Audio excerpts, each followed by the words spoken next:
Pues yo te agradezco que me hayas invitado a estas jornadas que tenéis anuales de formación, y me alegro de esta iniciativa, pues porque formación es lo que se pide muchas veces a los pastores de parte de los fieles últimamente, pero no siempre luego resulta, pues porque las ocupaciones de unos y otros. Y bueno, el título de la conferencia no lo he puesto yo, entonces no sé si voy a saber llegar a esto que se plantea. Entonces ya pido perdón de antemano, puesto que no soy conocedor profundo del interior de las cofradías. Pues mi ministerio no ha ido por ahí, no he tenido ocasión. Pero bueno, algo sí que he podido, pues soy amigo de algunos de vosotros, muy amigo. Y bueno, pues lo que os he visto a vosotros, eso es lo que conozco, ¿no?, de las cofradías. De todas maneras, un cofrade celebra la liturgia, yo creo que no tiene por qué ser distinto de un cristiano, porque somos parte de la misma iglesia, leemos el mismo evangelio, comulgamos al mismo Jesucristo, y la Eucaristía que celebramos es la única que existe, que es la del Señor.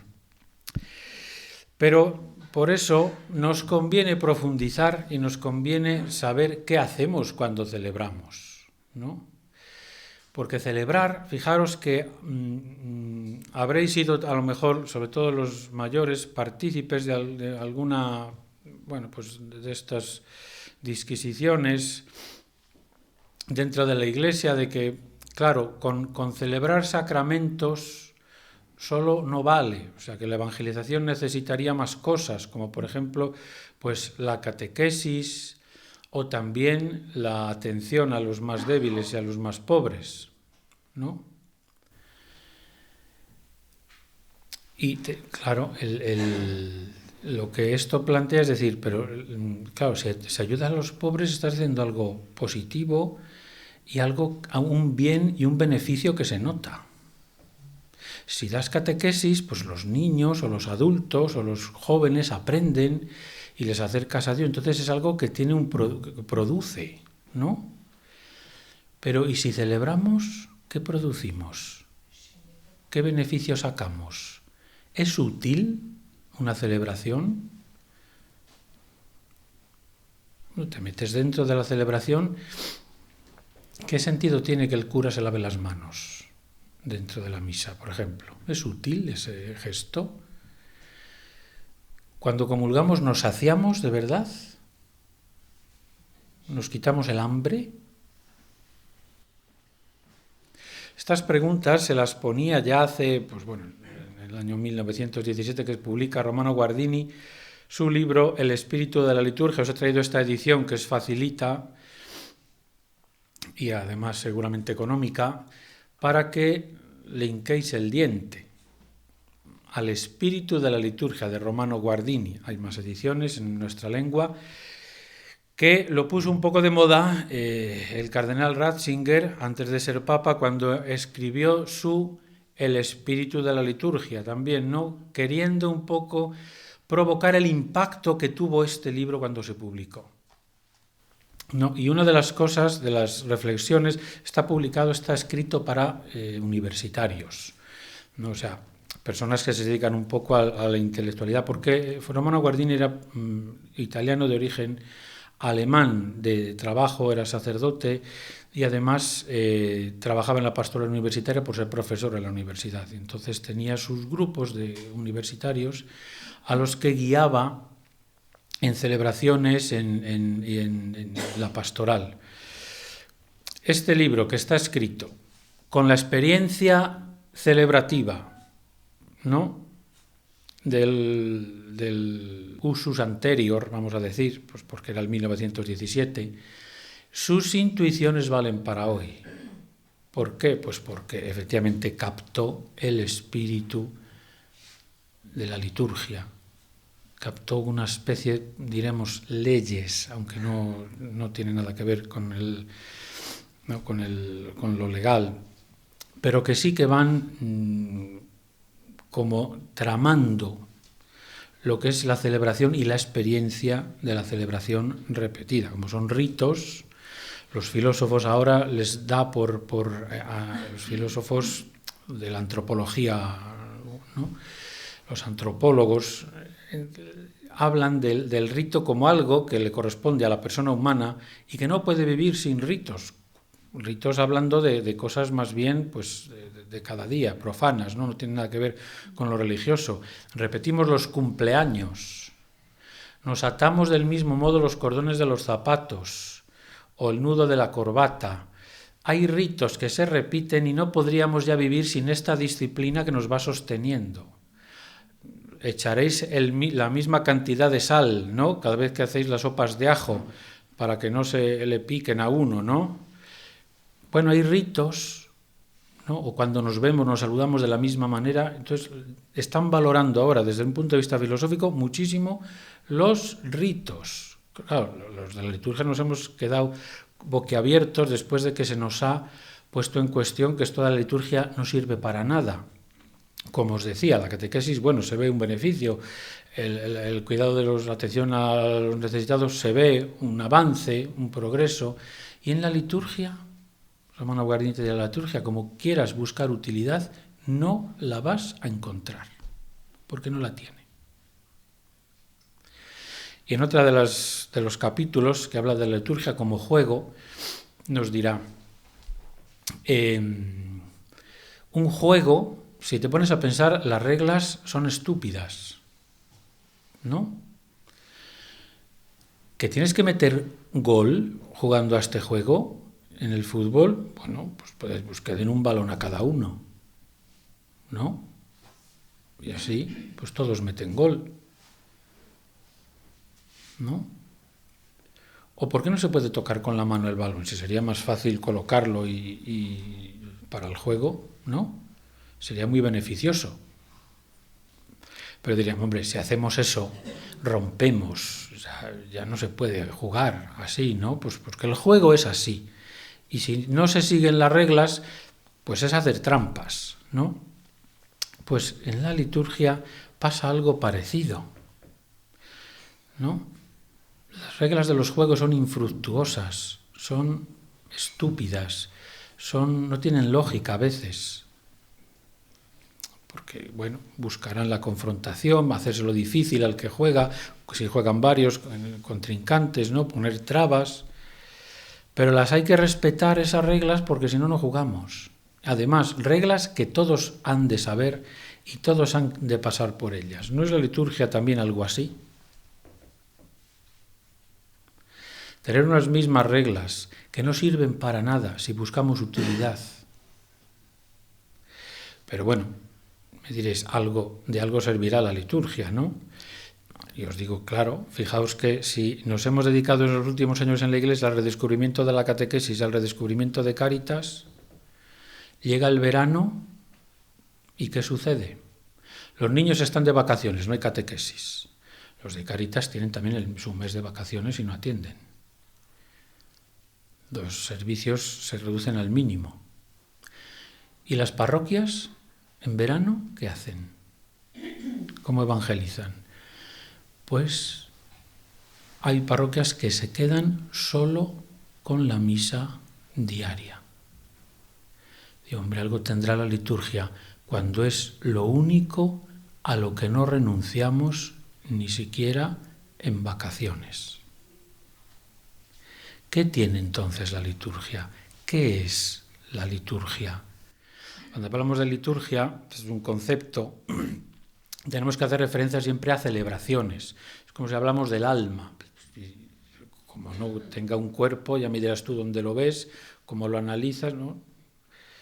Pues la liturgia se concreta, ¿no?, en celebraciones y siempre en celebraciones. Entonces, ¿qué es la liturgia? ¿Qué es una celebración? Pues bueno, el Concilio Vaticano II, en su documento sobre la liturgia, que fue el primero que se publicó, pues nos dice que la liturgia es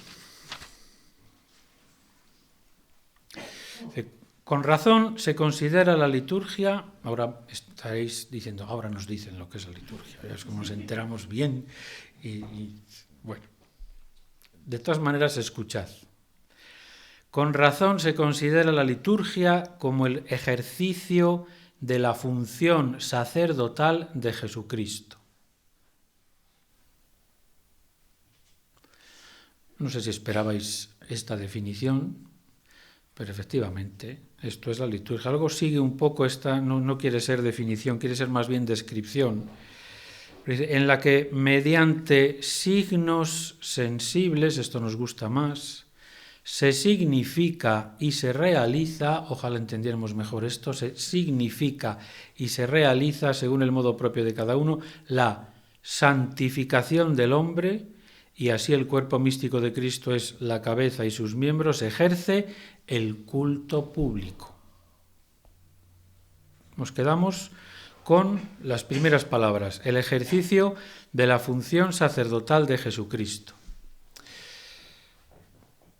No es el primer documento del magisterio que nos quiere definir la liturgia, porque ya Pío XII, en el año 1947, publicó su encíclica Mediator Dei, que esa sí es la primera encíclica, por así decir, el primer documento magisterial de peso que se dedica a tratar sobre la liturgia en general, ¿no? Como haciendo teología de la liturgia. Sí, habría habido pues otras disposiciones papales, reformas litúrgicas, bueno, pero un documento, una encíclica que hable sobre la liturgia y luego un documento conciliar, todavía tiene más categoría. Bueno, pues resulta que Pío XII también había querido definir la liturgia. ¿Y cómo la definió Pío XII? Pues la Sagrada Liturgia, dice, constituye el culto público, que es como terminaba su definición Sacrosanctum Concilium, que es la Constitución conciliar, ¿no?, del Vaticano II. La liturgia es constituye el culto público que nuestro Redentor, como cabeza de la Iglesia, tributa al Padre Celeste y al que la sociedad de los fieles tributa a su creador, a su jefe, sería su cónditor, bueno, a su cabeza diremos como antes, y por él al Eterno Padre, para que, lo digamos brevemente, se constituya el íntegro culto público. Entonces, Pío XII comienza y termina su definición con la misma expresión, el culto público. En cambio, ¿qué ha pasado? Que Sacrosanctum Concilium empieza con el ejercicio de la función sacerdotal de Jesucristo. Y después de poner todos los elementos de la liturgia, que son signos sensibles, las cosas que vemos, que significan y realizan, porque esta es la definición del sacramento, signos que significan algo y eso que significan lo realizan. El agua significa ¿qué? El lavado de los pecados y que realiza la filiación de Dios en el bautismo, ¿no? Te echan agua, pero ¿qué es lo que sucede? Sin que lo veamos, solo vemos agua caer sobre la cabeza de alguien, pero ¿qué sucede? Pues que se convierte en hijo de Dios esa persona. Entonces tiene un significado y eso que significa lo cumple, lo realiza. Esto es lo que hace la liturgia. Más cosas, según el modo propio de cada uno, dice la santificación del hombre. Esto es uno de los efectos, ¿no?, de la liturgia, que tiene como dos líneas. La liturgia sirve para santificarnos, nos llena de la gracia de Dios, dice, y así el cuerpo místico de Cristo es la cabeza y sus miembros, ejerce el culto público. Y esto es lo que nosotros hacemos para Dios en la liturgia. ¿Veis lo que Pío XII privilegiaba, que es el culto público? Pero claro, el sujeto del culto público es la Iglesia. Y el objeto del culto público es Dios, ¿no? Entonces, esta definición de Pío XII, ¿a qué dio lugar? Pues a las acciones de la Iglesia, a nuestra parte, ¿no? Pero de alguna manera se quedó ahí en el aire el objeto del culto público, que era Dios, y mucho más se quedó todavía por descubrir, que Dios no solo es objeto en la liturgia, sino que es sujeto de la liturgia. Él es el que lo hace. Y entonces ya Sacrosantum Concilio nos lo viene a completar. Se considera la liturgia como el ejercicio de la función sacerdotal de Jesucristo. Entonces es Cristo el que hace la liturgia. Y eso de la función sacerdotal, ¿eso qué es? Bueno, conocemos a Cristo, conocemos su vida, conocemos sus milagros, conocemos su predicación, le conocemos a Él, ¿no? Y entonces Cristo, ¿por qué se le dice función sacerdotal? Bueno, pues porque mirad, la vida de Cristo, ¿en qué se puede resumir? Pues en obediencia a Dios.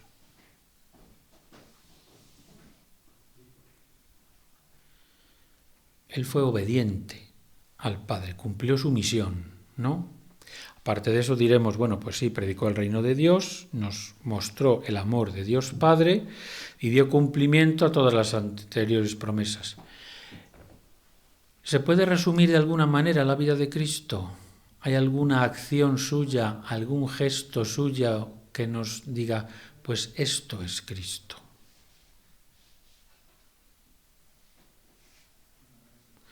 O sea, nosotros, ¿cuándo nos atrevemos a hacer un juicio positivo, suele ser siempre, ¿no?, sobre toda la vida de una persona? ¿Antes de morir o después de morir? Cuando muere alguien, todos decimos qué bueno era, ¿no? Bueno, hasta que no termina la vida terrena de Cristo, pues no se puede decir todo sobre él, pero una vez que muere, ya sí. Muere de una manera que todos sabéis, muy determinada, y resucita. O sea, que lo definitivo para Cristo no es morir, sino que lo que es para siempre en Cristo es resucitar, porque resucitó y sigue resucitado, lo diremos. Claro, porque sí, porque Cristo está vivo y está resucitado, viven con Él todas sus palabras y todas sus obras y todos sus milagros y toda su gracia y toda su cercanía a los que le necesitaban. Y como vive, pues nos podemos acercar a Él para pedirle, como la samaritana, o para pedirle como aquella hemorroísa, ¿no? Vive, y vive con Él todo lo que hizo y dijo, y todo lo que quiso hacer con nosotros. Por eso, ¿dónde nos introduce la liturgia? En el misterio pascual de Cristo, que resucitado viven con Él todas sus acciones y sus gestos y sus palabras. Por eso no hay celebración litúrgica, no debiera haberla, sin que la primera parte sea la palabra de Dios. Porque lo que se lee de la Escritura se hace vida después en el altar, en el sacramento. Viene el Señor a actualizar lo que se ha leído, lo que hemos escuchado, es decir, Cristo vivo actuando. Podemos decir, todas las celebraciones entonces se repite Cristo lo que hizo. No es exacto. Porque ¿qué hace nueva una celebración? ¿Qué hace nueva una Eucaristía que sea distinta de otra? ¿Habéis tenido la sensación alguna vez de que todas las misas son iguales o parecen iguales? Sin embargo, no lo son. ¿Qué hace nueva una misa?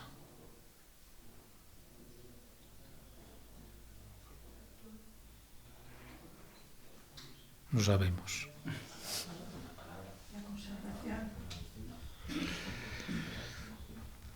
Fijaos, en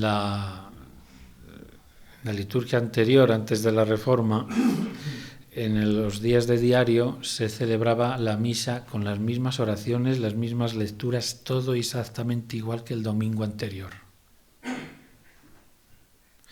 Esto nosotros ya no lo hemos vivido. Entonces, ¿qué haría nueva una misa antiguamente, los que lo hayáis vivido? Pues tú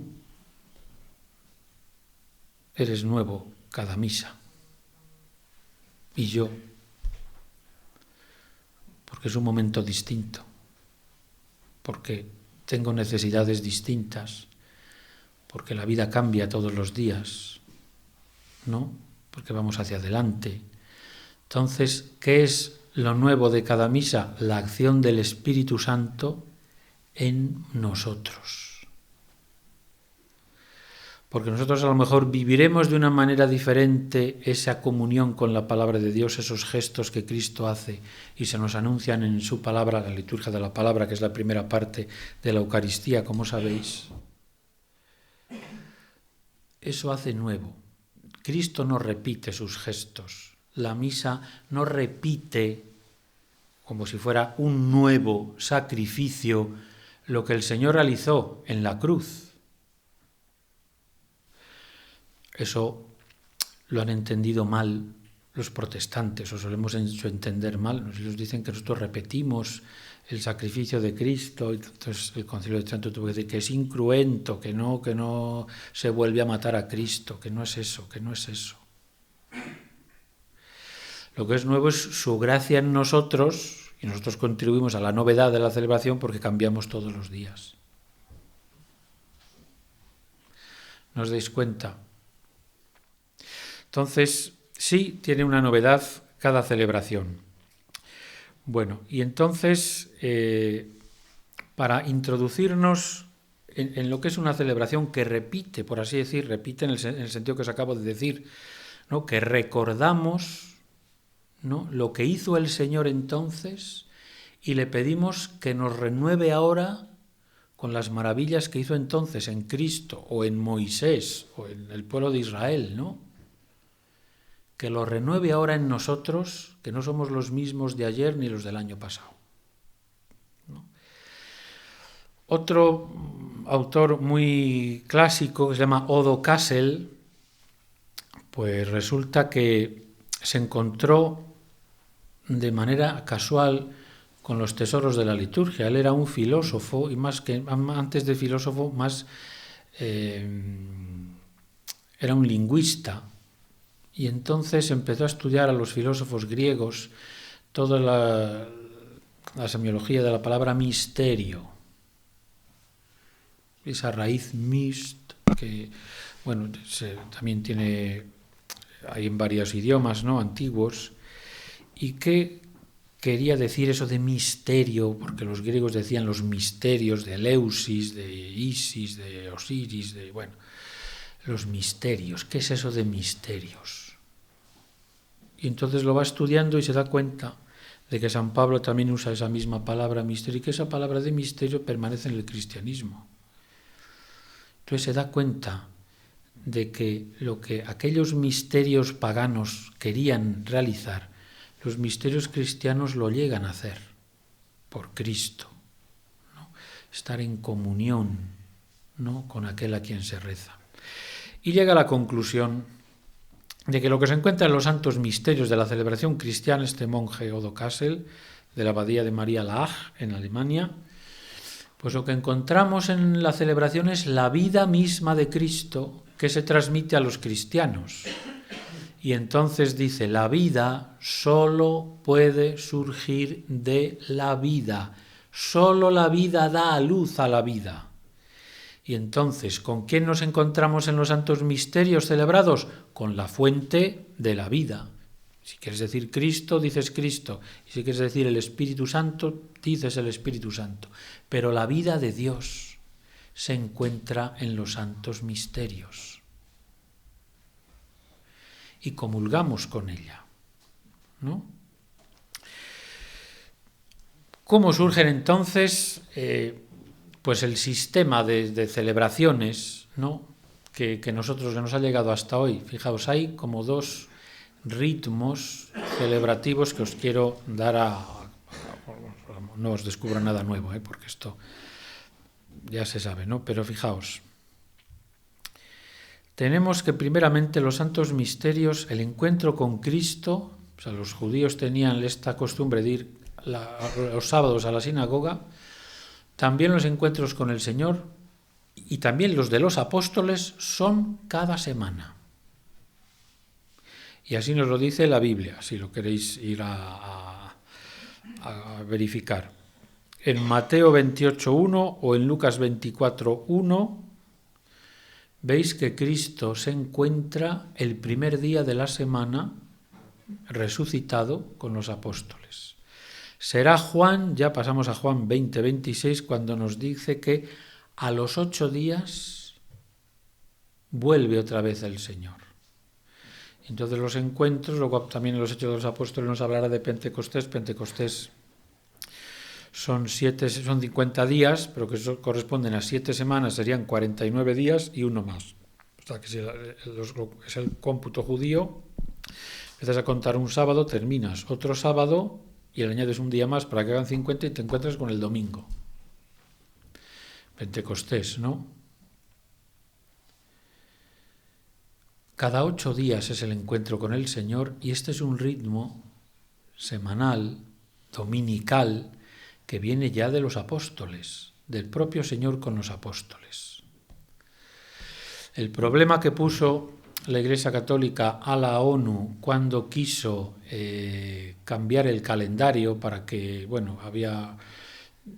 ahora nos han quedado solo estos problemas de si cambiamos de hora, ¿no? En otoño y en primavera el calendario para aprovechar las horas de sol, ¿no? Pero la reforma del calendario, imagino que todavía estará esperando, quería que pues las naciones fuesen independientes o las empresas o los municipios para poner el día de descanso, el día de la semana que quisieran. Y el cómputo de los días, pues no hacerlo de semanas, sino hacerlo más bien más amplio para que no quedaran meses de 28 días, unos de 31, otros de 30, que era un lío. Y entonces la Iglesia dijo, hombre, si hacen eso nos fastidian el ritmo semanal de encontrarnos con el Señor cada semana, los judíos dirán a los 8 días, ¿no? Contando el primer día y el último del cómputo. Entonces nunca se ha perdido este encuentro con el Señor cada 8 días. Fijaos cuando se reformó el calendario, de Gregorio XVII o XVI.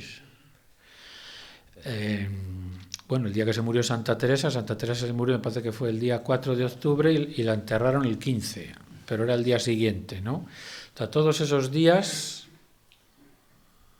¿no?, de distancia. Tampoco ahí, o sea, se quiso que no se perdiera cada 7 días encontrarnos con el Señor, ¿no? Que no se cambiara para que una cosa de institución, se dice apostólica, pero hemos de Cristo, cada 8 días este ritmo semanal de encontrarse con el Señor resucitado, que te explica las Escrituras y parte para ti el pan. Todo ese ritmo semanal, que está muy metido en la vida de los cristianos porque es continuo, es semanal, ¿no? Entonces tiene intención de vivificar la vida de los cristianos continuamente. Otro ritmo que surge celebrativo después de que es constante desde Cristo, desde que resucita el Señor, es el ritmo anual. Entonces la liturgia tiene un ritmo anual, ¿para qué? Pues para las memorias de los santos. Tiene ritmo anual para los tiempos litúrgicos. Tiene ritmo anual para la celebración anual de la Pascua. Entonces la Pascua nos viene a nosotros en el ritmo semanal a través del domingo. El domingo es el misterio pascual, la Pascua semanal del cristiano. Y luego una vez al año volvemos a recordar también el misterio pascual, pasión, muerte y resurrección. ¿Por qué surge este ritmo anual?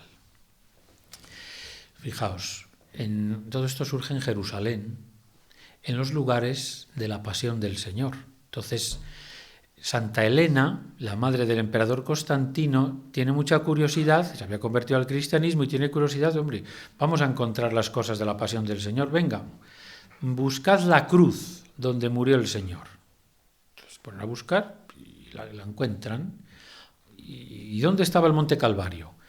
¿Y dónde estaba el Monte de los Olivos?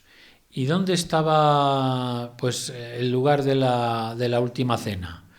Y empiezan a buscar los lugares de la pasión y luego ya pues empiezan a encontrar pues y ver dónde hizo Cristo cada uno de sus gestos y milagros y sermones, ¿no?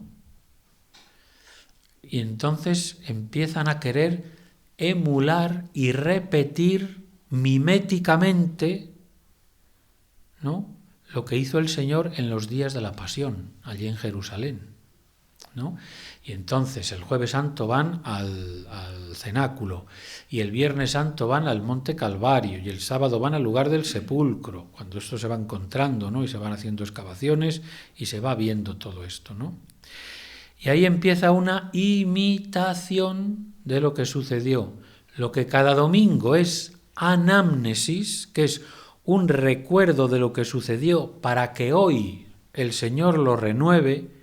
La anamnesis de los judíos es casi de otra manera, cuando en la cena pascual los mayores, o sea, el niño pregunta, ¿por qué esta noche es tan distinta de las demás noches? Y entonces los mayores acaban diciendo, le cuentan lo que pasó en el paso del Mar Rojo y dicen, yo estuve allí. O sea, la anamnesis de los judíos parece como que es que vuelven al lugar donde ocurrieron las cosas. La anamnesis nuestra tiene también este componente de que el Señor renueva hoy, eso también los judíos lo entienden, ¿no?, y rezan así, sus bendiciones son así, para que lo que entonces sucedió a los que estaban allí con Cristo suceda hoy con nosotros. Y renueve Él así su gracia en nosotros, su amor y su misericordia. Y tengamos, nos contagiemos, recibamos la vida misma de Cristo que se encuentra en las celebraciones sacramentales, ¿no? Bueno, entonces surge el ritmo anual de recordar los días de la Pasión miméticamente, ¿no?, lo que sucedió y repetirlo. ¿Qué pasa? Que los peregrinos a Tierra Santa lo ven todo eso y algunos toman nota, como por ejemplo la monja peregrina Egeria, que parece ser que era gallega. Y esta Egeria en el siglo IV va de peregrina a Tierra Santa y escribe un diario de todo lo que sucedía allí en los días de la Pasión del Señor. Y entonces ella y muchos más hacen peregrinaciones, y entonces llevan a sus lugares, y así surge, ¿no?, la celebración anual de la Semana Santa, de la Pascua de Cristo, lo que anamnéticamente, es decir, uniéndonos al Señor, lo hacemos todos los domingos. En Semana Santa se hace recordando. ¿No os dais cuenta que las celebraciones nuestras de la Semana Santa, las celebraciones litúrgicas, tienen mucho de imitación, de mímesis? El Jueves Santo no lava el cura los pies imitando, porque no son apóstoles los que están allí. Y el Viernes Santo no se muestra la cruz y se adora. Es otra mímesis, ¿no?, otra imitación, es como una fotografía de lo que había allí.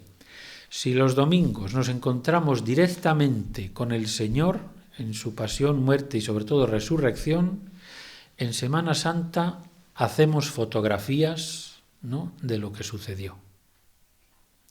Y nos acercamos al misterio de otra manera, ¿no? Bueno, veis un poco estos dos ritmos, como después la imitación de la Semana Santa va dando lugar a otro tipo de cuestiones. Entonces se hace la mímesis a través de los teatrillos de la Pasión,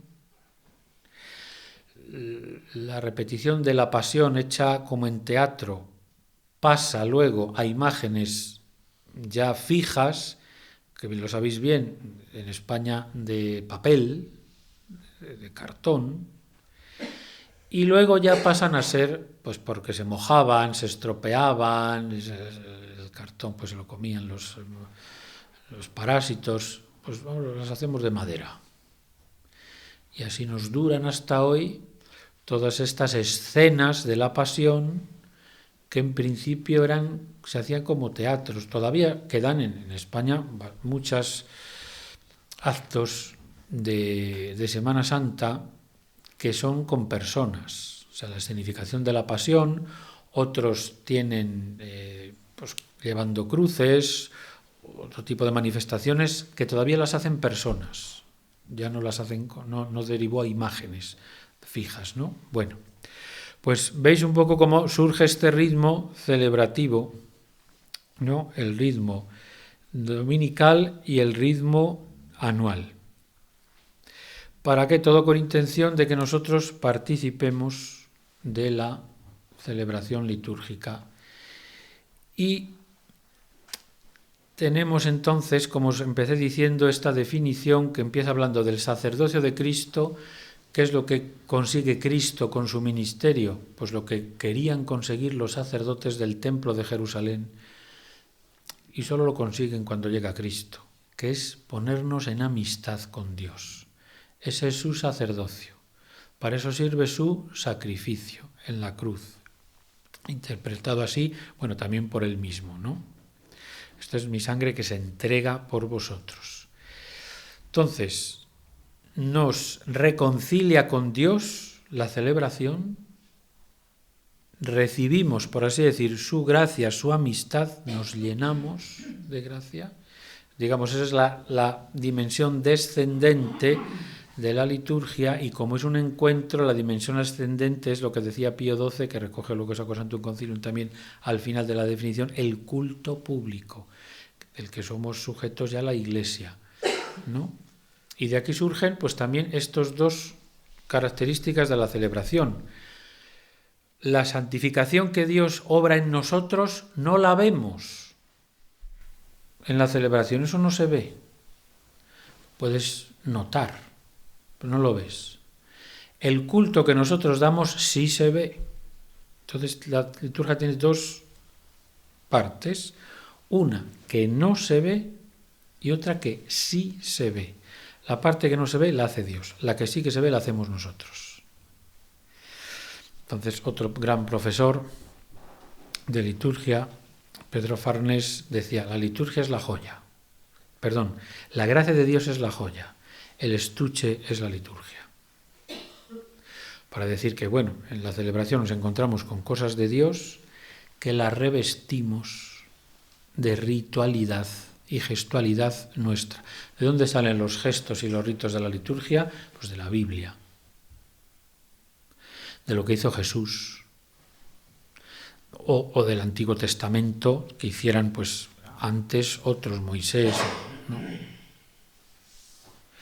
También surgen de otras liturgias paganas, ahí tenemos mitras, ¿no? Incienso, o surgen de la misma historia de la Iglesia. Entonces podemos tener la tranquilidad de que todo lo que los ritos, todos los gestos que vemos hacer en la liturgia católica tienen un porqué con más importancia o menos importancia, un porqué sabido y estudiado o un porqué que se ha olvidado ya. Pero todo tiene su porqué y su sentido. Claro que una liturgia tan respetada desde siempre, que nos ha ido transmitiendo, hay cosas que se nos ha perdido en la noche de los tiempos, su significado, pero no quiere decir que no le tengan. Algún día alguien lo estudiará. Gestos extraños, gestos que a lo mejor para nosotros puede que no aparezca su sentido, le tienen. Por eso es importante, para que nuestra participación sea plena, consciente y activa, como nos dice Sacrosanctum Concilium, como nos pide, como nos insiste, que tomemos parte en la celebración plena, consciente y activa, estemos formados en estos aspectos. A mí solo me queda entonces deciros que estoy a vuestro servicio para lo que yo pueda serviros. Pero bueno, ya que hablamos de participación, terminamos con esto. ¿Quién participa más en misa?